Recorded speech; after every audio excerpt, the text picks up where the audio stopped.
Entonces vamos a hablar sobre colon, cáncer de colon y escisión mesocolónica completa. No tengo para este tema ningún conflicto de interés. Es importante que primero hagamos un poquito de revisión porque es una charla que está enfocada a residentes. Muchos ya tienen de pronto algo de experiencia y de conocimiento en estos temas, pero vamos a enfocarla a residentes. También sé que hay estudiantes de pregrado, también sé que hay internos y también sé que hay de pronto algunos especialistas que están empezando a familiarizarse con este tema, por lo que creo yo que vale la pena que primero empecemos por cosas que parecieran muy básicas, pero que cuando las aplicamos a este tema en específico nos abren un poquito de espacio en la mente y nos abren un poquito nuestra conciencia de cómo estamos haciendo la cirugía cotidianamente para saber si estamos siguiendo un camino que es el camino que en teoría debemos seguir en este momento o no. Sabemos que en la vida embrionaria, entre la semana tercera hasta la semana 12 más o menos, cuando da el giro, el intestino herniado, y da el giro en contra de las manecillas del reloj y se forman, digamos, ya una estructura similar a lo que va a ser más adelante la anatomía normal. Quedan fijas dos partes del intestino grueso, el del colon, que es el ascendente y el descendente en la pared posterior de la cavidad abdominal, quedan dos partes libres y al generarse esa rotación y esa fusión hacia la pared posterior de la pared de la cavidad abdominal, se forman unas fases de fusión. Esos son mesotelios que posteriormente se giran, se adosan y entonces nos dan una estructura que es el mesocolon ascendente, el mesocolon descendente, el mesocolon transverso y el mesocolon sigmoides, que tienen algunas diferencias en su disposición anatómica, pero que guardan una similitud anatómica en cuanto a la parte, digamos, de disección que tenemos que seguir más adelante nosotros cuando estamos operando pacientes que tienen tumores de estas localizaciones. ¿Por qué es importante saber esto? Pues porque cuando nosotros queremos plantear nuestro abordaje quirúrgico, tenemos que saber más o menos cómo debemos enfrentar la anatomía del paciente. Hagamos esto por cirugía abierta, laparoscópica, cirugía robótica, tenemos que tener eso en nuestra mente. Recuerden que en el lado derecho se sigue una estructura más o menos similar de las arterias y las venas, acompañando la mesentérica superior, la arteria acompañándose por las venas, en un trayecto muy similar de los dos. En el lado izquierdo, hasta el punto donde la rectal superior llega a la bifurcación de la cólica, de la arteria cólica izquierda. La vena cólica la acompaña todo el tiempo, pero luego la vena mesentérica inferior se abre un poquito y sigue un curso paralelo a la aorta. Eso es importante porque además tenemos que tener una referencia anatómica en donde tenemos que buscar nosotros nuestra vena mesentérica inferior, que luego sigue su curso hasta la vena esplénica, se une con la vena esplénica y luego al unirse con la mesentérica superior pues forman el tronco principal de la porta. Esto también es importante porque sabemos que son una zona, que se forma una zona de confluencia embriológica en el colon transverso, en el cual los dos tercios proximales del transverso vienen del intestino medio primitivo y de ahí hacia adelante todo es derivado del intestino primitivo posterior. Es importante porque en esta zona en específico vamos a tener que hacer algunos cambios en nuestros abordajes, algunos cambios de pronto en la forma en la que nosotros queremos disecar o hacer una colectomía, por ejemplo, cuando hay tumores del ángulo esplénico. Entonces, eso lo tenemos que tener en mente, que es una zona de confluencia, y cuando tenemos tumores del colon transverso, eso también es importante para saber cómo vamos a hacer nuestra disección ganglionar y cómo vamos a hacer nuestras ligaduras vasculares. Como les decía, cuando nosotros trabajamos cirugía oncológica de colon, lo mínimo que vamos a trabajar son dos cuadrantes. Casi siempre van a ser mínimo dos, pero con frecuencia vamos a tener que trabajar por lo menos tres cuadrantes. Si estamos trabajando cirugía mínimamente invasiva o nuestro abordaje de cirugía mínimamente invasiva, sea laparoscopia o sea robótica, eso lo tenemos que tener en cuenta, porque específicamente tenemos que trabajar de tal forma que tengamos aproximación a cualquiera de los cuadrantes, porque en algún momento vamos a tener que trabajarlo. Y cuando estamos haciendo cirugía abierta, también tenemos que tener eso en la cabeza. El sistema de arriba a la derecha es el sistema SI, que aunque es un sistema que es muy funcional para cualquier tipo de cirugía, cuando trabajamos cirugía multicuadrante se queda un poquito corto en su desempeño. Y el sistema de abajo, de la gráfica de abajo, que es el que tenemos en la clínica Chayo, es el sistema Da Vinci XI, que es mucho más eficiente al trabajar en cirugías multicuadrante. Resolvió algunos problemas de la ubicación de los brazos y todo esto también lo tenemos que tener en cuenta cuando hacemos cirugías oncológicas de colon. La fascia de Todd empezó a tener una importancia que previamente como que se había perdido un poquito, como que era, la teníamos como referencia anatómica, pero desde hace más o menos unos 10 o 12 años para acá se empezó a trabajar de forma mucho más, digamos, dinámica y a estudiarse un poquito más a fondo. Y empezamos a ver, aplicándolo a la decisión mesocólica completa, cómo era la estructura de la fascia de Todd. Y sabemos, como les dije, que al momento de crearse esta fascia de fusión que ustedes ven en la gráfica del lado izquierdo, en la gráfica A, cuando se está adosando el mesocolon a la pared posterior o al retroperitoneo, se forman la unión de dos mesotelios que vienen del mesocolon y el retroperitoneo. Esa linecita verde de la gráfica B que está en ese plano, ese es el plano embriológico, esa es la zona de fusión que nosotros vamos a trabajar. Las rayitas amarillas son las dos interfaces que rodean el colon y que están envolviendo los vasos, son los dos mesotelios del mesenterio o del mesocolon en este caso, y la raya negra que está detrás es el mesotelio del retroperitoneo. Esto es viéndolo en microscopía al lado izquierdo electrónica, pero fíjense más al lado derecho, que es microscopía de luz normal, y fíjense que hay una superficie, un mesotelio superficial, el intermedio entre ese y el mesotelio profundo, eso es todo el mesocolon. Allí están las estructuras neurológicas, las estructuras vasculares y las estructuras linfáticas, y debajo de ella viene inmediatamente esa rayita rosada, un poquito más teñida, que es la unión de esos dos mesotelios y una interfase que es la fascia de Todd. Específicamente esa es la fascia de Todd. Debajo de eso ya está el retroperitoneo, que no debemos abordarlo en el momento de la cirugía. En el momento de la cirugía debemos mantener ese plano de la fascia de Todd, independientemente de que lo estemos haciendo abierto o laparoscópico o robótico. Ese es el plano que tenemos que buscar y seguir. Porque es importante también y qué aplicación clínica tiene esto. En la octava edición de la clasificación TNM o AJCC apareció una figura que es la N1C. Y fíjense que se volvió importante porque se vio que esos pacientes que tenían depósitos tumorales, que es la clasificación N1C, tienen un peor pronóstico y no se sabía exactamente si tenía que ver con el simple hecho que estuvieran ahí o si tenía realmente alguna conexión anatómica, vascular o de algún tipo. Y es que al estar esos depósitos en el mesocolon, en la superficie no peritonealizada o depósitos sobre la zona del mesenterio como tal, hay tal cantidad de conexiones linfáticas y de drenaje linfático y de canales linfáticos que se vio que el simple hecho de que hubiera depósitos tumorales en el meso ya hacía que esos pacientes tuvieran un peor pronóstico porque más adelante hacían recurrencias a distancia o recurrencias locorregionales un poco más frecuentemente en los pacientes que no los tenían. Entonces sí tiene una aplicación clínica importante. Esta es la gráfica en la parte de arriba ustedes ven la gotera perietocólica del lado derecho, ahí están las dos interfaces que tenemos que trabajar nosotros, que son la interfase mesofacial y la interfase retrofacial. Nos tenemos que mantener entre esas dos, idealmente en el plano de la interfase mesofacial, pero si nos pasamos un poquito hasta la retrofacial, pues no hay ningún problema, lo importante es que no nos metamos dentro del mesocolon y que idealmente tampoco nos salgamos hacia el retroperitoneo. Tiene menos impacto oncológico salirnos al retroperitoneo, pero no por esto, digamos que no importa que nos salgamos de ese plano. Lo importante es mantener el plano del mesocolon o esa interfase lo más indemne posible en nuestra disección. Esa rayita de la gotera parietocólica que nosotros normalmente decimos que es la raya o la línea de Todd, la línea blanca de Todd, es diferente a la fascia de Todd. Esa es la zona donde se funde la fascia de Todd con el peritoneo visceral y en la parte de abajo con el peritoneo parietal.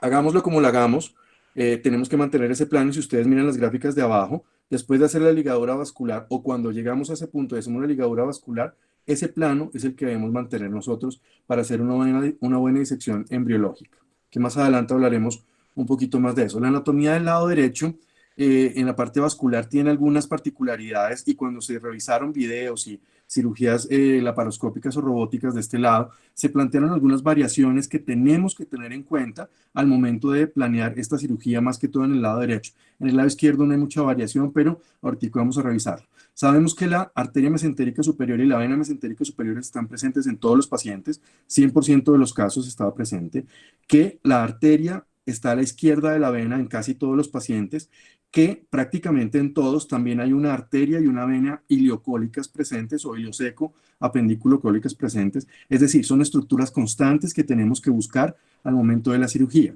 la mitad de los pacientes, la arteria ileocólica pasa por delante de la vena y la otra mitad, la ileocólica, pasa por detrás de la vena. Entonces, eso es importante al momento de buscar la raíz de la arteria. Podemos buscarla o adelante o detrás de la vena. Eso lo haremos en el momento en que la encontremos en la disección.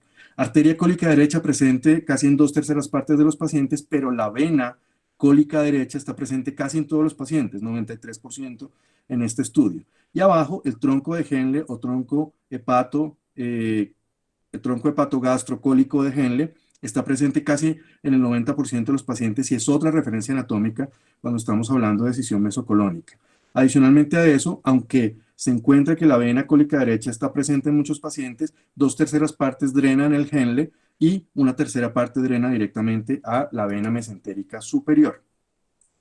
Cuando hablamos del colon transverso, ¿por qué es importante? Se los decía hace un ratico. Resulta que embriológicamente, como es una zona de confluencia de la ampolla pancreática con el duodeno y con el origen o la primera porción del intestino delgado, y por otro lado en la parte superior, cuando se fijan las paredes del colon transverso, las paredes del colon ascendente y el descendente, y queda libre el transverso, es una zona de confluencia también de drenaje linfático y de estructuras vasculares. Entonces, cuando nosotros estamos operando pacientes con tumores del colon transverso, tenemos que buscar los nódulos infrapancreáticos y los nódulos gastroepiploicos. ¿Por qué se da esto?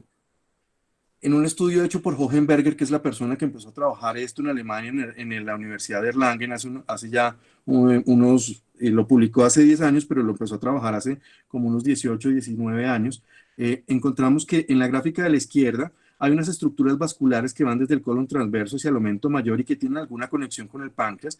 Por eso nos toca buscar los nódulos gastroepiploicos cuando operamos tumores del colon transverso. Y en la gráfica del lado derecho ustedes ven por transluminación que hay muchos vasitos sanguíneos pequeños que drenan y que salen del borde inferior del páncreas y de la cara anterior del páncreas algunos otros. Por eso en esta zona tenemos que buscar esos nódulos infrapancreáticos, porque si no lo hacemos podemos estar dejando adenopatías comprometidas por tumor en esa zona. En el ángulo esplénico específicamente, como es una zona de confluencia embriológica, muchos decían, bueno, pero entonces, ¿cuál es el vaso que tengo que ligar?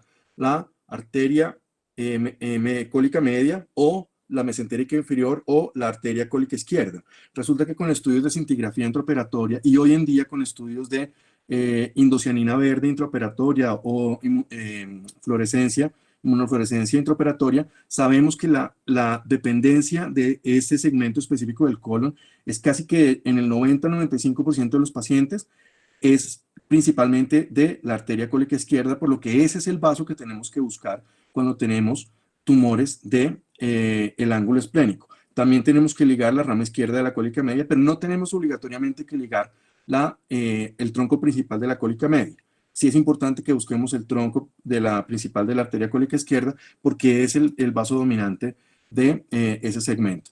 En el lado izquierdo no hay mucha variación realmente, es una anatomía muy constante, pero hay que poner un poquito de énfasis en la arteria cólica media accesoria, que también la conocemos como el arco de Riolano, y que la gran mayoría de veces viene desde la cólica media, ya sea el tronco principal a la izquierda, hasta la cólica izquierda o hasta la mesentérica inferior en algunos casos, pero lo que es importante es que cuando está presente, en un porcentaje más o menos del 30%, 33%, tiene, digamos, un origen común con vasos pancreáticos, por lo que no podemos ligarla inmediatamente, la vemos, sino que tenemos que disecarla un poquito más para mirar que no haya un tronco común, por ejemplo, de la arteria pancreática transversa, porque estaríamos quitando parte de la irrigación del páncreas. Hasta este punto, pues creo que vamos todos conectados. ¿Alguna pregunta, alguna cosa que quieran de pronto o seguimos? Listo, sigamos entonces. Vamos entonces a cáncer de colon. Cuando hablamos específicamente de Colombia, es el cáncer con tercera incidencia en nuestro país y con el quinto en mortalidad. Si lo dividimos por sexos, en el caso de las mujeres es el segundo en incidencia y el tercero en mortalidad, y en los hombres es el tercero en incidencia y el cuarto en mortalidad acá en Colombia. En todo el mundo es algo similar, es el digamos que ocupa siempre los primeros 3 puestos en incidencia y casi siempre en mortalidad está entre tercero o cuarto puesto. En algunos países desarrollados es el segundo en mortalidad y ha venido, digamos, cambiando un poquito esa figura en la medida en la que hemos venido teniendo mejores herramientas de manejo para estos pacientes. Él es el doctor Bert Bolgestein del Johns Hopkins, que hace 30 años hizo una tarea titánica de revisar piezas quirúrgicas de tumores de colon y les hizo un estudio anatómico enorme, un trabajo grandísimo, que posteriormente fue el que nos dio bases para entender un poco más la secuencia adenoma-carcinoma o la secuencia pólipo-cáncer. Hay inicialmente una mutación que hace que la mucosa tenga algunos focos crípticos aberrantes, que es lo que se llama avance o breakthrough, en el cual esas células empiezan a tener un poquito de ventaja sobre otras, posteriormente una fase que se llama expansión asociada con otro tipo de mutaciones que al final, digamos, llevan a que la célula sea una célula inmortal, que se pierda la apoptosis, que la proliferación celular, digamos, se desordene y se aumente de una forma muy importante y posteriormente la célula con otras mutaciones hace que el tejido se vuelva un tejido invasivo y con otras mutaciones adicionales vamos a tener de pronto ya la posibilidad de que haya siembras metastásicas en otros órganos. Ese trabajo inicial del doctor Bogenstein nos dio toda esta figura inicial, toda esta figura que hoy en día conocemos. Ese artículo que ustedes ven ahí fue publicado en enero de este año, es un artículo muy bien hecho, un artículo muy práctico y muy fácil de entender. Si quieren más adelante se los envío para que lo tengan ustedes en sus archivos. Hay 3 vías principales desde el punto de vista, digamos, de mutaciones genéticas que nos llevan a tener un cáncer colorectal. La vía tradicional, que es la más asociada con cáncer de tipo esporádico. Eh, la segunda, que es la vía mutadora, que es la que es más frecuente en síndromes hereditarios no polipósicos y que tiene algunas diferencias en cuanto al camino por el cual se llega a tener cáncer y tiene que ver más que todo con alteraciones, por ejemplo, de inestabilidad microsatelital, aunque también en tumores esporádicos se puede ver esto, así como en tumores de este tipo también se pueden ver mutaciones como las que se ven en tumores esporádicos. Y la última es la vía cerrada, que es, digamos, la que tiene un poquito más de agresividad en su comportamiento, un desarrollo más rápido desde pólipos cerrados hasta cáncer. Tienen diferencias de localización anatómica, las del lado esporádico más del lado izquierdo y las otras dos más del lado derecho, y también varían un poquito en agresividad. Sabemos que, por ejemplo, de la vía cerrada, las que tienen alteración, un fenotipo metilador, que es lo que significa SIMP positivo, con inestabilidad microsatelital, son las más agresivas de todas y un poco menos agresivas, pero más agresivas que los otros 2 grupos de vías carcinogénicas, que son los que no tienen inestabilidad microsatelital. ¿Por qué es importante eso? Cuando nosotros sumamos la parte de mutaciones con eventos epigenéticos, como por ejemplo silenciar algunos tumores, silenciar algunos genes, como por ejemplo los genes supresores, y se potencian otros genes que son los protooncogenes y los oncogenes, ese desbalance en el ciclo celular, en la parte de crecimiento y regulación de la vida celular, sumado a cosas que hoy conocemos, que es lo que está en la parte derecha de la pantalla, que tiene que ver con la microbiota. Sabemos que eso induce, por ejemplo, una hipermetilación, que la hipermetilación tiene también efectos sobre la manifestación de algunos genes, como por ejemplo silenciar los genes supresores. Eso hace que toda esta unión de factores termine siendo un cáncer colorectal a partir de un pólipo, que es la secuencia que nos enseñó Vogelstein. ¿Qué aplicaciones clínicas tiene esto? Si nosotros tenemos la posibilidad de hacer como un rastreo genético en los pacientes, hacemos como una clasificación de acuerdo a los hallazgos genéticos que tenemos, sabemos que tenemos grupos de bajo riesgo, medio riesgo y alto riesgo, y esto va a terminar teniendo algún papel en la forma en la que manejamos estos pacientes, en la que hacemos el seguimiento de estos pacientes, y si, por ejemplo, les vamos a dar quimioterapia adyuvante o neoadyuvante, que hoy en día también se puede dar terapia neoadyuvante, eh, para cáncer de colon, aunque todavía la evidencia no es tan amplia, pero se puede dar. Sabemos qué tipo de quimioterapia le damos a esos pacientes porque van a ser resistentes a un tipo de esquemas quimioterapéuticos y van a responder mejor a otros esquemas diferentes. Si además agregamos una clasificación molecular, no quiero que se detengan mucho en eso, solamente miren esta parte, el cuadro del lado derecho. Dependiendo del tipo de mutaciones, sabemos qué vía molecular es la que se altera y de esa forma sabemos cómo tenemos que tratar a esos pacientes y qué seguimiento les tenemos que hacer. Por ejemplo, los pacientes que tienen un KRAS que no es mutado, sabemos que la vía del factor de crecimiento epitelial es la que se altera, por lo tanto, esos pacientes van a responder bien a anticuerpos monoclonales que bloquean ese receptor. Si el KRAS está mutado, esa vía no se afecta y no van a responder bien a esos medicamentos y tenemos que usar medicamentos que bloqueen receptores de factor de crecimiento endotelial vascular, como por ejemplo el bevacizumab. Si esos pacientes tienen un BRAF mutado, no responden tan bien a ciertos tipos de quimioterapia y podemos utilizar bloqueadores de receptores de ese tipo de receptores de BRAF. Pero fíjense que a pesar, por ejemplo, con el KRAS estando normal, si el BRAF está mutado, igual esos pacientes no responden a los anticuerpos monoclonales que bloquean el receptor de crecimiento epitelial y nos toca ir directamente a utilizar el bevacizumab, por ejemplo. Y en pacientes en estadio 2, si tienen inestabilidad microsatelital, que hoy en día se puede procesar solamente con inmunohistoquímica, no se benefician de quimioterapia con 5-FU, que es la quimioterapia adyuvante de base que utilizamos. Hay que cambiar de medicamentos o la base de los medicamentos porque no van a responder. Y esa es la aplicación que podemos ver de toda esa información genética que podemos extraer hoy en día. Esta es la estadificación de la AJCC, la estadificación TNM clásica. No vamos a revisar todo, pero fíjense en la parte de nódulos linfáticos que aparece lo que yo les decía, el N1C, y esta es una clasificación que es histopatológica, en la que mínimo tenemos que disecar 12 ganglios. Clasificamos si es una resección R0, R1, R2, dependiendo del tipo de disección oncológica que hicimos. Si tiene un borde microscópico es R1, si tiene un borde macroscópico es un R2, si todos los bordes están bien es un R0. Miramos los márgenes en colon no se miran márgenes circunferenciales, pero hoy en día con la sección mesocólica sí tenemos que hacer una clasificación de cómo está el mesocolon. Los márgenes que dejamos son 10 distales, 10 proximales, que es la regla que estableció Hohenberger. Previamente se hablaba hasta de 5 centímetros nada más. Yo creo que 10 es una buena medida y es lo que estableció hoy en día la estandarización de este tipo de procedimientos. Es un estudio anatomopatológico y también hoy en día se está empezando a incluir si nosotros hacemos una disección de 2 o de 3, enviar esa información para que el patólogo la pueda manejar. ¿Pero para qué sirve esta estadificación? Para pronóstico, porque sabemos que dependiendo de la estadificación que tengamos, la sobrevida del paciente global y la sobrevida libre de enfermedad varían. Y también para saber cuándo utilizamos terapia adyuvante. Usualmente no nos dice cuál usamos si no la acercamos o no la acompañamos de alguna de las otras informaciones que podemos lograr, como por ejemplo la inestabilidad microsatelital. Sabemos que tenemos que hacer una historia clínica, mirarse de antecedentes familiares de cáncer, empezar a establecer un patrón familiar para saber si se puede tratar de un síndrome heredofamiliar o si se trata de un síndrome de Lynch o si es simplemente un caso esporádico y sabemos qué podemos esperar de ese paciente. Pedimos los antígenos de cáncer no como parte de la estadificación, pero sí como para el seguimiento, aunque los antígenos elevados como el carcinoma embrionario y el CA19-9 nos pueden decir de inicio que es un tumor que tiene un comportamiento biológico un poquito diferente a los otros.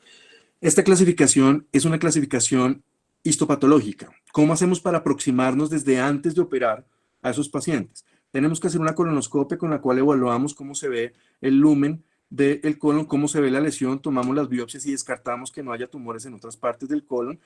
Si estamos hablando de un tumor de colon transverso o de colon ascendente, tenemos que hacer además una endoscopia digestiva alta. La tomografía con doble contraste es muy útil para estadificar el T y estadificar el M, las metástasis, pero no es muy buena para estadificar el N y la resonancia magnética tampoco. La resonancia magnética nos sirve cuando son tumores voluminosos que pueden tener compromiso de otros órganos. En ese caso utilizamos la resonancia para mirar un poco más a fondo la anatomía y qué tanto se ha expandido ese tumor desde el punto de vista T. El PET no es bueno para estadificación inicial, sino para seguimiento. Cuando, por ejemplo, se elevan los antígenos, hacemos un PET inicial para mirar si aparecieron metástasis en otra parte, o cuando tenemos un paciente de inicio que ya tiene metástasis, pedimos el PET para saber si hay metástasis en otras partes o si solamente son metástasis a nivel de donde ya se diagnosticó, por ejemplo, en la tomografía.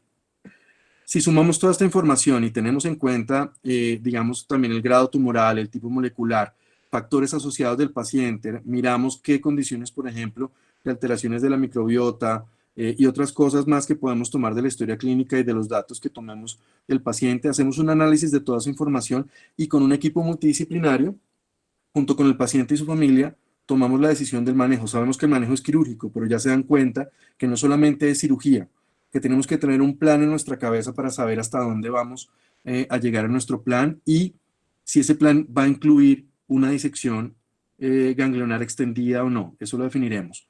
Hasta aquí, ¿cómo vamos? ¿Me están escuchando todavía, Sebastián? Sí, doctor, estamos atentos todos. Perfecto. Entonces, 120 personas conectadas. bueno, súper. Bienvenidos todos y gracias por tomarse este tiempo. Vamos a la última parte, que es la parte específica de decisión mesocólica completa. Ya con el contexto que vimos ahorita, estos son los tipos de cirugías que hacemos para cada área donde encontramos el tumor cuando hacemos el diagnóstico.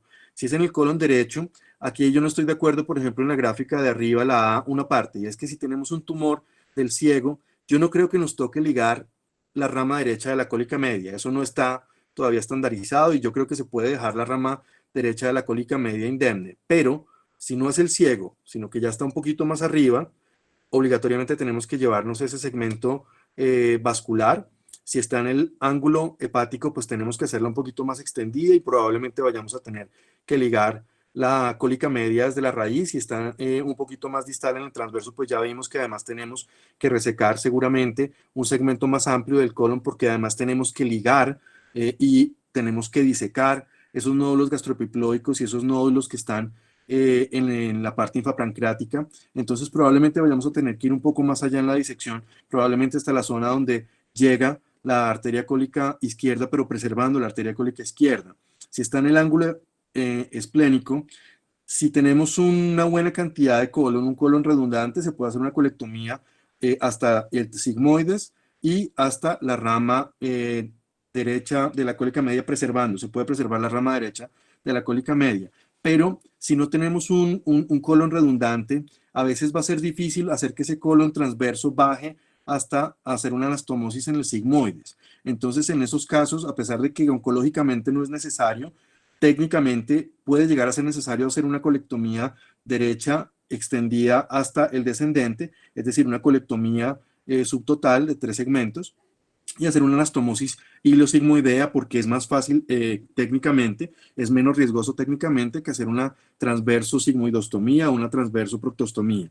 Si es un tumor del descendente más distal y si es del sigmoides o del recto superior, pues la disección va a ser muy estandarizada y si ustedes miran las figuras de la derecha, normalmente lo que tendríamos que hacer mínimo es una disección hasta todos los que son de color como azul, aguamarina o verde, verde clarito. Normalmente sería lo que tendríamos que hacer.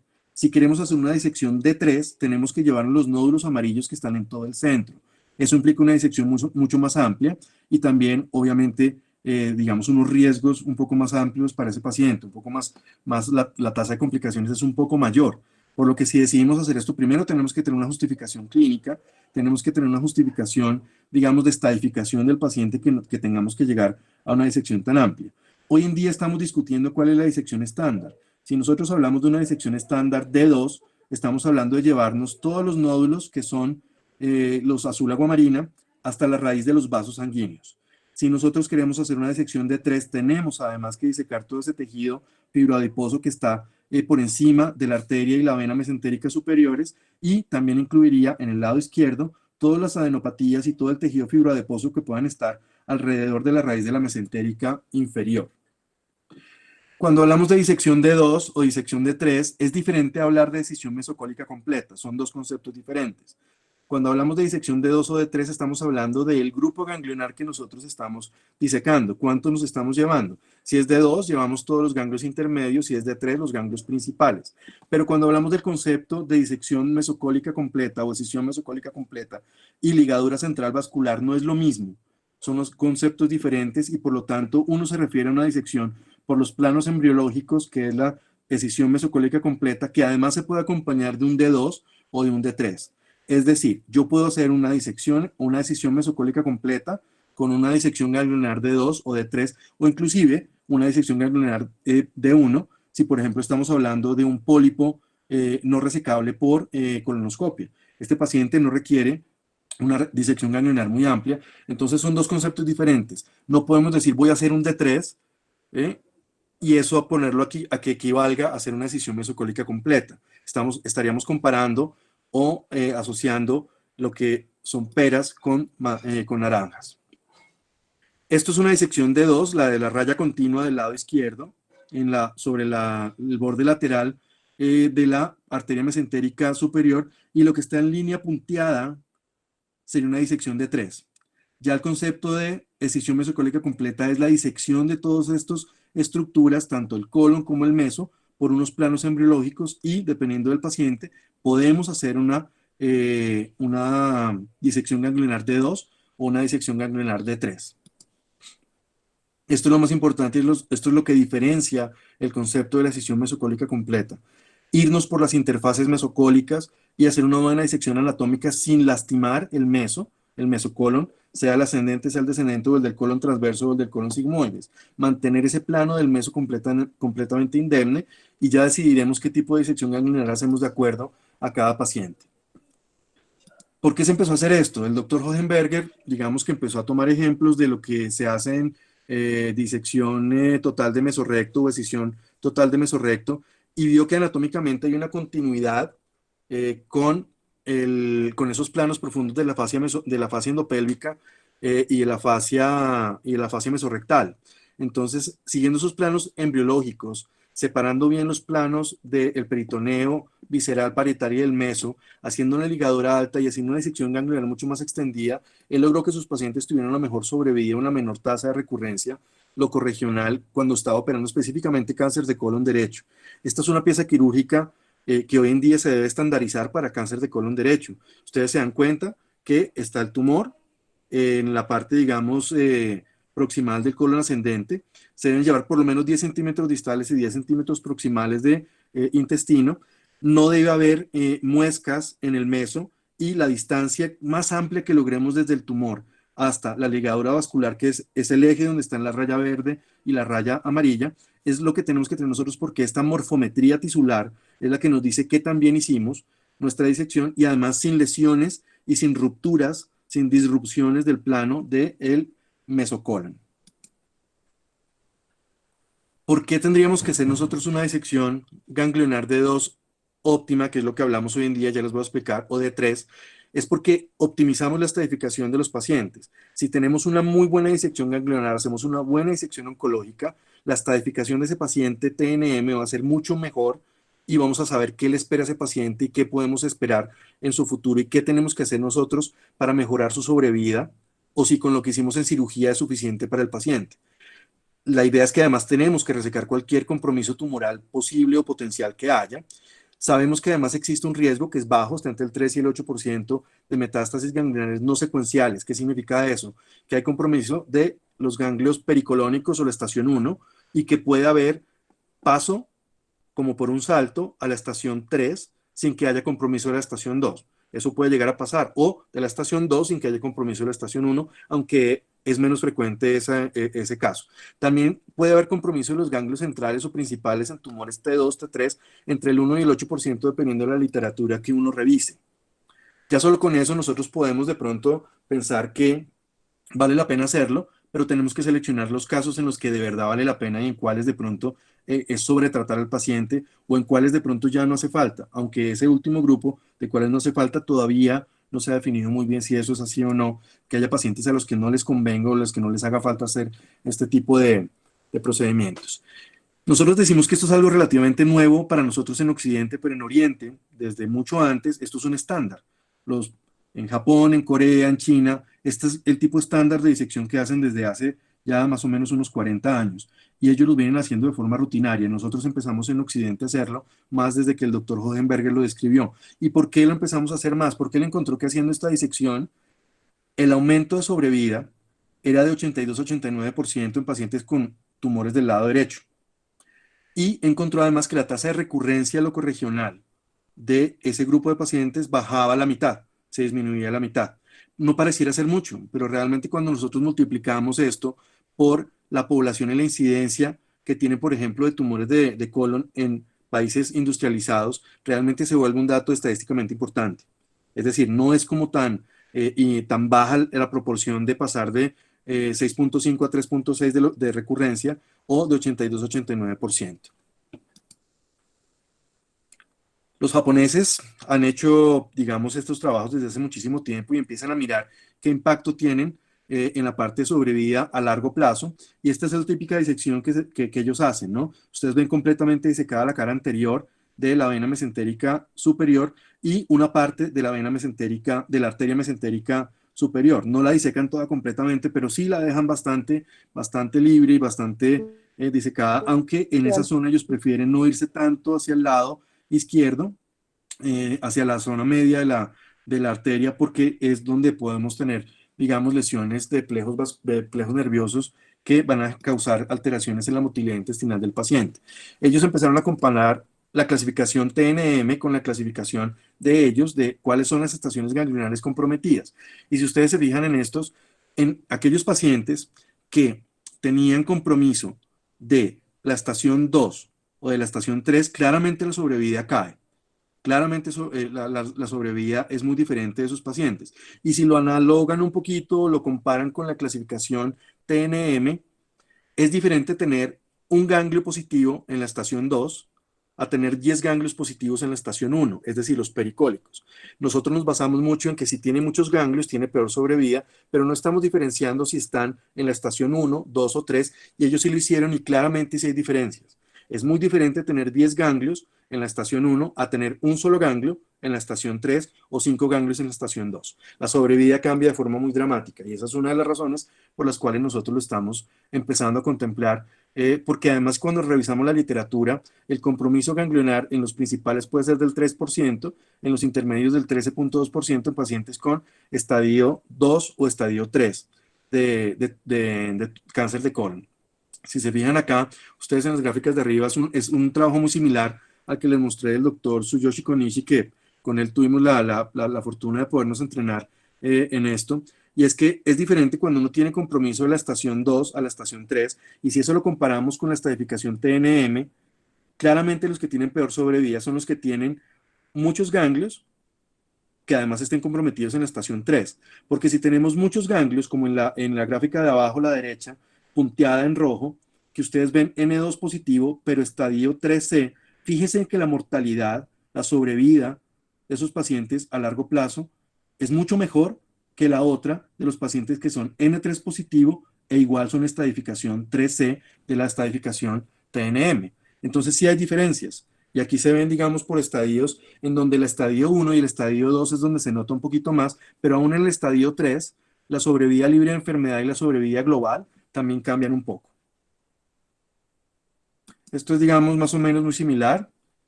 Cuando se comparan, ustedes dicen, bueno, eso es en Japón y eso es en Corea, ¿qué pasa en otros sitios? Esto fue en Dinamarca, en donde en un centro hacían escisión mesocólica completa y en el otro centro hacían escisión o resección colónica radical estándar, para lo que en ese momento era estándar.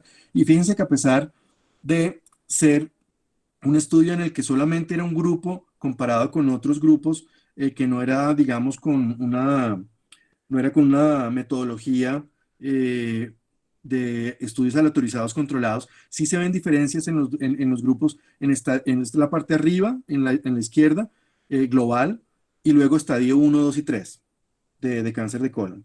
Y fíjense que las diferencias son importantes en estadio 2 y en estadio 3, en estadio 1 y 2. En el estadio 3 cambia, no es tan marcada la diferencia, pero existe todavía una diferencia. Y si lo comparamos con otros grupos, es más o menos lo que se mantiene en el resto de la población. Voy a avanzar un poquito por cuestión de tiempo. Cuando miramos la patología, la pieza quirúrgica, y se hace una comparación de cómo es la pieza quirúrgica y cómo es la sobrevida de esos pacientes a largo plazo, también se hace lo mismo que en cáncer de recto. Si ustedes se fijan, hay un plano que es el plano mesocólico, un plano intramesocólico y un plano de la muscularis propia. Y cada grupo tiene una diferencia en sobrevida, tanto libre de enfermedad como sobrevida global, dependiendo del tipo de cirugía que se haya hecho. Fíjense que cuando nosotros comparamos cómo fue la cirugía en cuanto a planos quirúrgicos, sí se empiezan a notar diferencias muy marcadas, principalmente cuando los pacientes tienen comprometida la muscularis propia, es decir, cuando la cirugía claramente no fue bien hecha oncológicamente, no tan marcado cuando es una disección mesocolónica o una disección intramesocólica sin que haya muchos defectos en el mesocolon, pero cuando se rompen claramente esos planos, esos pacientes sí tienen una peor sobrevida a mediano y a largo plazo. Sobre complicaciones, pues siempre le preguntan a uno. Claramente es un poco más complicada, tiene una tasa de complicaciones un poquito mayor, principalmente lesiones vasculares, trombosis venosa, que tampoco es muy alta, y una que siempre le preocupa mucho a la gente es la diarrea crónica. Si ustedes miran la configuración anatómica del paciente, cuando tiene una rama yeyunal, arterial yeyunal alta, y hacemos una disección completa de toda la arteria, ese paciente va a mantener por los plejos y por las conexiones nerviosas con las otras ramas una buena función. Pero cuando no tiene esta disposición anatómica, sino que tiene una rama yeyunal baja debajo del nacimiento de la arteria cólica media, esos son los pacientes que sí tienen diarrea crónica, aunque en otros estudios se ha visto que esos pacientes tienen una mejoría en esta condición entre los 6 meses y el año después de la cirugía, y su calidad de vida mejora y además responden mejor a al tratamiento médico para esa diarrea crónica. En el otro caso son robóticos, lo estamos haciendo con energía monopolar y con métodos mecánicos. Luego vamos por la vena y luego la disección del meso hacia lateral hasta que llegamos a la pared lateral y llegamos al punto donde tenemos que unir las disecciones medial con la disección lateral, que es este punto de acá que estoy mostrando. Voy a avanzar un poquito porque ya tenemos tiempo. Si ustedes se dan cuenta, ahí ya hemos avanzado nuestra disección hasta que ya tenemos completamente, digamos, libre ese segmento y hemos protegido lo que más hemos podido el plano del mesocolon. Sé que por tiempo ya es hora de parar, entonces, para terminar, ¿qué conclusiones podemos sacar digamos, toda esta revisión que hemos hecho?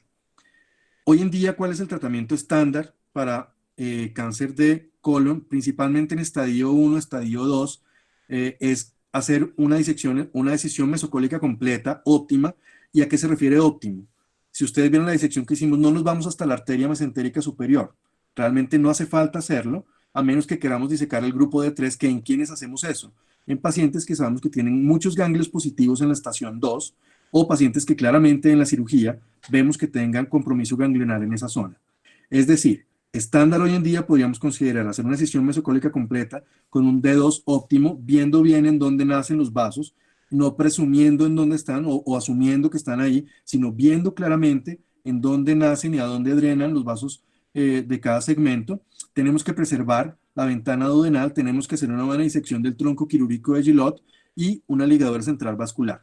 La decisión mesocólica completa con D3 debe ser más bien selectiva. No es para todos los pacientes porque además aumenta los riesgos perioperatorios y porque además de eso, para llegar a ese punto es porque tenemos alguna evidencia que nos hace pensar que tenemos que hacer esa disección de verdad y no hacer una disección menos extensa y un poquito más selectiva. También además nos hace falta todavía un poquito de trabajo en una buena estadificación preoperatoria. Todavía no tenemos esa capacidad de estadificar bien en la parte de nódulos linfáticos a los pacientes. Es decir, cuando son muy obvios, perfecto, pero no siempre son tan obvios. Recuerden que solamente un porcentaje pequeño de los nódulos sobrepasan el centímetro con el cual nosotros podemos verlos fácilmente en el TAC. Entonces todavía tenemos un terreno para trabajar ahí, se están trabajando, están haciendo estudios para trabajar en esa parte. Con nuevas tecnologías, probablemente sea mucho más sencillo, mucho más fácil hacer este tipo de disecciones sin que los pacientes y sin que nosotros como cirujanos tengamos que correr riesgos que sean demasiado grandes o demasiado eh, digamos, que sobrepasen el beneficio de lo que vamos a tener el paciente. Es decir, que el riesgo-beneficio sea más para el beneficio del paciente y eso incluye, por ejemplo, tecnologías como la inmunofluorescencia con indocianina, que probablemente nos vaya a ayudar para hacer estas disecciones mucho mejor, ¿no? Y sin tantos riesgos. Muchas gracias.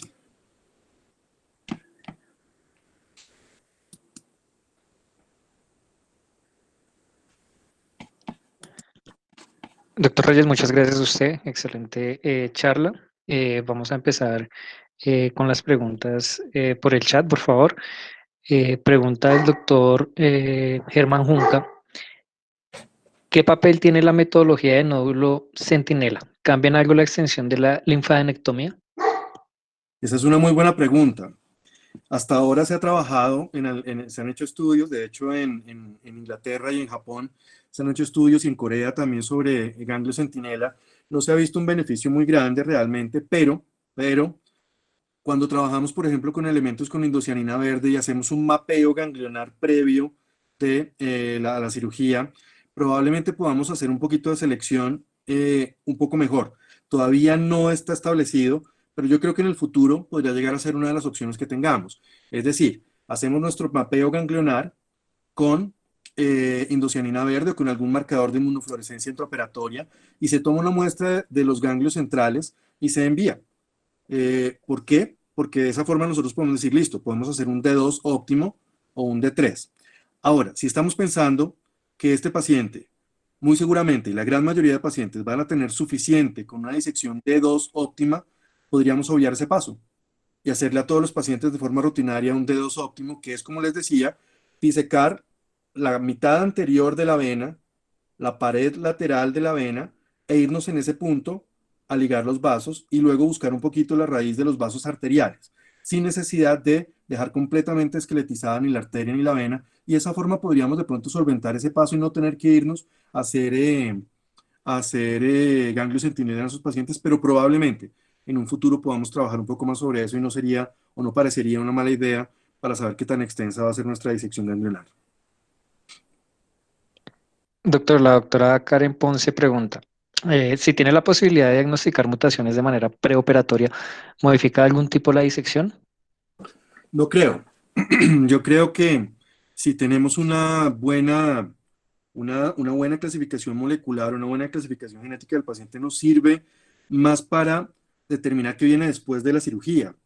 Pero yo creo que lo que tendríamos que pensar nosotros es cómo vamos a estandarizar la estadificación, la estadificación preoperatoria, la estadificación patológica, y con eso, sumado a la información genética, la información molecular, probablemente podamos trabajar en un mejor escenario para el paciente, ¿no? Pero no creo que vaya a modificar el tratamiento del paciente quirúrgico como tal, a menos que sea un paciente que ya tiene enfermedad metastásica y que la prioridad no va a ser el tumor primario, sino que de pronto va a ser la enfermedad metastásica, y con eso sí podríamos trabajar en el preoperatorio. Sería como la excepción.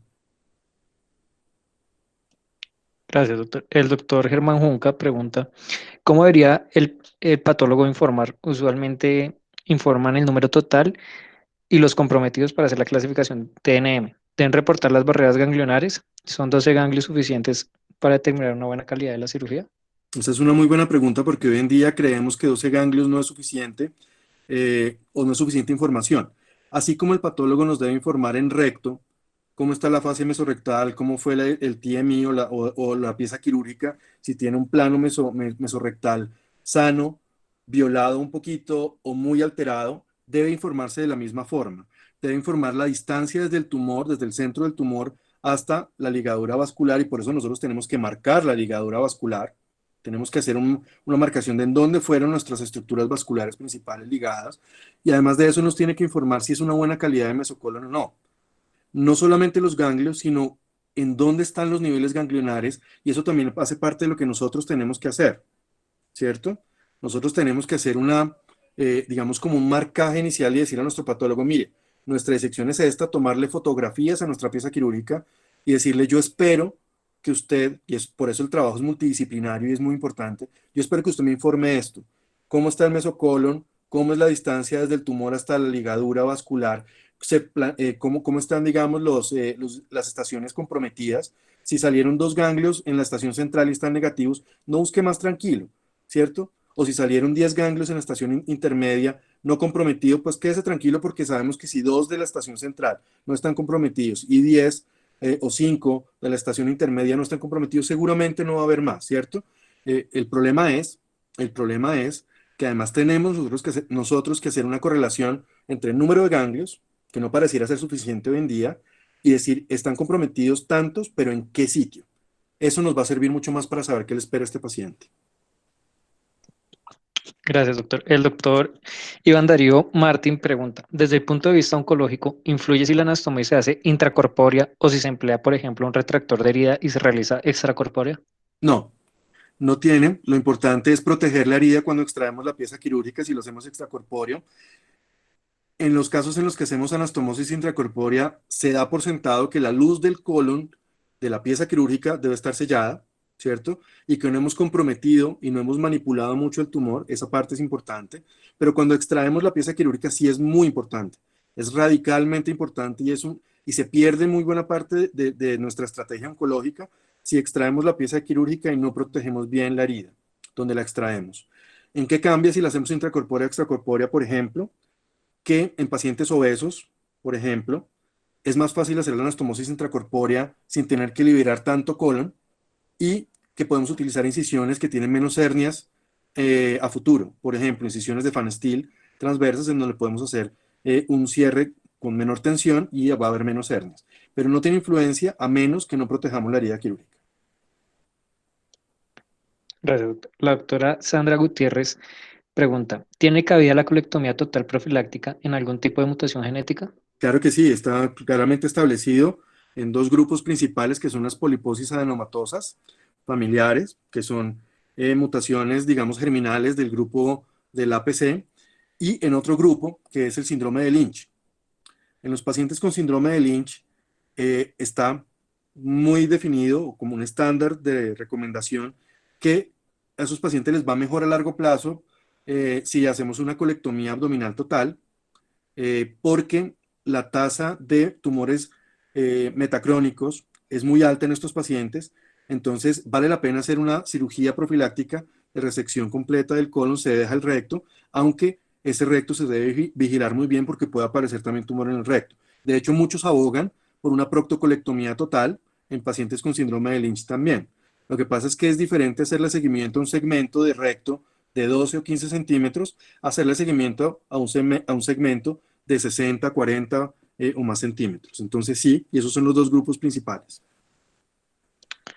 Doctor, nuevamente el doctor Germán Junca nos pregunta, ¿está en su grupo utilizando neoadjuvancia en tumores de colon T3, C y D y T4? ¿Cuánto espera después de terminar el tratamiento para la cirugía? En pacientes con tumores T3, C y D, empezamos a manejarlo mucho más en recto, obviamente, que en pacientes de colon. La clasificación de colon es difícil hacerla preoperatorio tan puntual. En recto se puede porque utilizamos resonancia magnética. En colon lo hemos hecho basados en qué? En la tomografía de alta resolución con doble contraste, a veces con triple contraste, y si vemos que hay algún hallazgo que nos diga que puede haber compromiso, digamos, muy grande o muy extenso de alguna zona anatómica, como por ejemplo la cápsula hepática, el duodeno, usualmente hacemos y hemos hecho en un par de casos neoadyuvancia con quimioterapia y se utiliza quimioterapia FOLFOX. Si el paciente además tiene algunos rasgos, digamos, como que tenga un compromiso ganglionar muy grande, algunos oncólogos inclusive han utilizado también anticuerpos monoclonales y hay unos estudios poquitos que nos hablan sobre eso. No hay muchos estudios todavía que nos lleven a pensar eso, pero en pacientes que tienen T4, que sí es más fácil definir en tomografía, T3C o T3D realmente es muy difícil diferenciarlo en tomografía, en recto sí se puede hacer un poco más. En esos grupos de pacientes valdría la pena en muchos casos hacer neoadyuvancia y el tiempo de respuesta de esos pacientes no es tan largo como el de recto. No utilizamos radioterapia sino quimioterapia, entonces usualmente esperamos 3, 4 semanas después de haber terminado la quimioterapia y se hacen estudios en esas primeras 2 a 4 semanas y usualmente esperamos entre 3 y 4 semanas para hacer la cirugía. Es más o menos lo que se hace, pero no está tan estandarizada como en recto. En recto es un asunto completamente diferente. Gracias, doctor. El doctor José Omar Zorrilla nos pregunta, ¿ventajas sobre mortalidad, morbilidad y sobrevida de la robótica sobre la laparoscópica? Realmente no es muy importante, hay varios estudios que lo han mostrado y que la diferencia es que tenemos una mejor visión, tenemos una, digamos, como una mejor manipulación de los tejidos, tenemos una visión tridimensional, tenemos además de eso una posición cómoda para que el cirujano trabaje y dependemos menos de nuestro ayudante. En cirugía robótica tenemos un poquito más de independencia nosotros en el manejo de cámara, en el manejo de los instrumentos de separación y de presentación. La diferencia no es tan grande, pero sí es una diferencia grande en cuanto a que si usted se va a dedicar a hacer este tipo de cirugías durante 10, 15 o 20 años, probablemente en 20 años el cirujano que hace robótica va a estar un poco más conservado o mucho más conservado que el cirujano que hace la paroscópica. Y eso vale también para recto. Entonces, aún no hay ventajas en sobrevida global, sobrevida libre de enfermedad para el paciente, pero sí hay ventajas desde algunos otros puntos de vista, un poco menos de dolor, un poco menos de pérdida sanguínea, un poco de mejor precisión en la cirugía, y para el cirujano claramente los hay. Lo que pasa es que hoy en día el costo sigue siendo algo que nos altera un poquito la cabeza. Esperemos a que los costos de robótica y de laparoscópica se igualen y seguramente todo el mundo va a querer hacer más este tipo de cirugías con técnica robótica o con interfaz robótica que con interfaz laparoscópica. Doctor, el doctor Sergio Mozo nos pregunta, en pacientes con poliposis adenomatosa familiar, ¿existe alguna edad mínima para hacer la colectomía profiláctica o esta se debe hacer una vez establecido el diagnóstico? No, realmente hay varias cosas. Ahí hay cosas que tener en cuenta. Uno, si el paciente tiene 20 años, por ejemplo, hay varias opciones. El paciente se le puede hacer desde que tiene 15 años en adelante. Casi siempre esperamos a que el paciente tenga por lo menos la mayoría de edad, hacia los 18 o 20 años para hacer la cirugía, pero también viene cuál cirugía.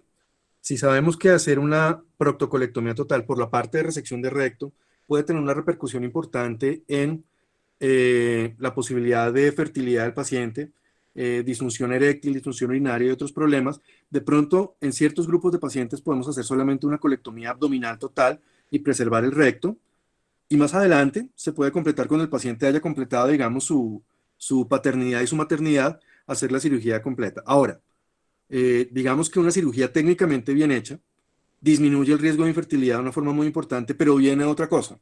Y es, ¿usted quiere tener hijos sabiendo que le va a heredar eso a sus descendientes? ¿O usted preferiría de pronto de una vez hacer la cirugía sabiendo que corremos el riesgo de infertilidad y otras cosas, en vez de tener descendencia y que usted le herede esto a sus hijos y que podamos tener más adelante que hacer esta misma cirugía a su descendencia? Entonces son temas que se deben manejar muy con el paciente, muy con consejería genética y dependiendo de la edad del paciente, lo mínimo son 20 años, 18 años, y de ahí en adelante, pues digamos que si esperamos mucho, pues va a ser el paciente que ya no vamos a hacer una cirugía para resección de adenomas que todavía no se han vuelto carcinomas, sino que ya podríamos encontrar patología claramente maligna en ese paciente y el pronóstico es diferente.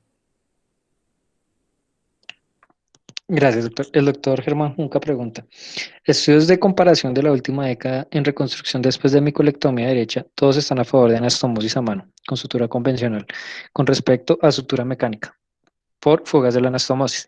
¿Qué opina al respecto? Que no estoy de acuerdo, que no estoy de acuerdo con que estén todas a favor. Hay unos estudios que dicen que sí, otros que no. De hecho, hay un estudio de Cochrane que habla más a favor de la anastomosis con sutura mecánica por velocidad y porque la tasa no es muy diferente en fugas. Lo que sí es diferente y ha mostrado una clara diferencia, y con estudios de verdad que han sido muy consistentes todos, que muestran todo lo mismo, es en pacientes que tienen algún grado de inflamación de los tejidos, por ejemplo, en pacientes que se operan de forma aguda, ese paciente claramente le va mejor con anastomosis a mano. Si eso por un lado. Por otro lado, la rapidez con la que hacemos nuestra anastomosis, la perfusión de nuestra anastomosis, no son factores que dependan de la grapadora o que dependan de si lo hacemos a mano o no. Y esos son los factores que podemos manejar nosotros. ¿Qué tensión tiene la anastomosis? ¿Qué perfusión tiene la anastomosis? Y el otro son los factores del paciente, que eso sí pueden afectar cualquiera de los dos lados. Estoy de acuerdo en que los pacientes con inflamación de tejidos debe ser mejor hacer una anastomosis a mano, pero si también tenemos en cuenta que una de las ventajas de hacerlo, por ejemplo, con el robot, es que podemos hacer anastomosis a mano, pues podría ser una opción hacer anastomosis intracorpóreas a mano con el robot, ¿no? Por la paroscopia es mucho más complejo, por la paroscopia es mucho más dispendioso, pero también se puede hacer, ¿no? Doctor, el doctor Alejandro González nos pregunta, en pacientes con imposibilidad de resección endoscópica de pólipos con displasia, ¿está indicada la decisión mesocólica? Sí, claro, en cualquier paciente, inclusive si usted va a operar de patología benigna, la decisión mesocólica completa, como les mostré, no tiene que ver con la disección ganglionar, tiene que ver es con la calidad de la pieza quirúrgica y los planos embriológicos por los que yo voy. Eso disminuye el sangrado, hace que la cirugía sea mucho más expedita, mucho más limpia, mucho más rápida. Entonces, así de patología benigna, esos planos los debemos buscar siempre. Lo que tenemos que mirar es si además de esa decisión mesocólica completa, le debo hacer una ligadura central alta o no, que creería yo que no. Si es un paciente con un pólipo que es irresecable por colonoscopia, probablemente valga la pena hacer una disección de dos estándar, no tan pegados a la raíz de los vasos, pero sí dejando una buena porción de meso. No vaya y sea que cuando procesen la patología salga algún foco de adenocarcinoma y no hayamos hecho una disección oncológica satisfactoria y después tengamos que entrar a hacer una disección oncológica nuevamente, ¿no? ¿Qué ha pasado? Se describió, de hecho, en algunos estudios pasó eso, ¿cierto? Que tienen que entrar a completar la disección ganglionar después.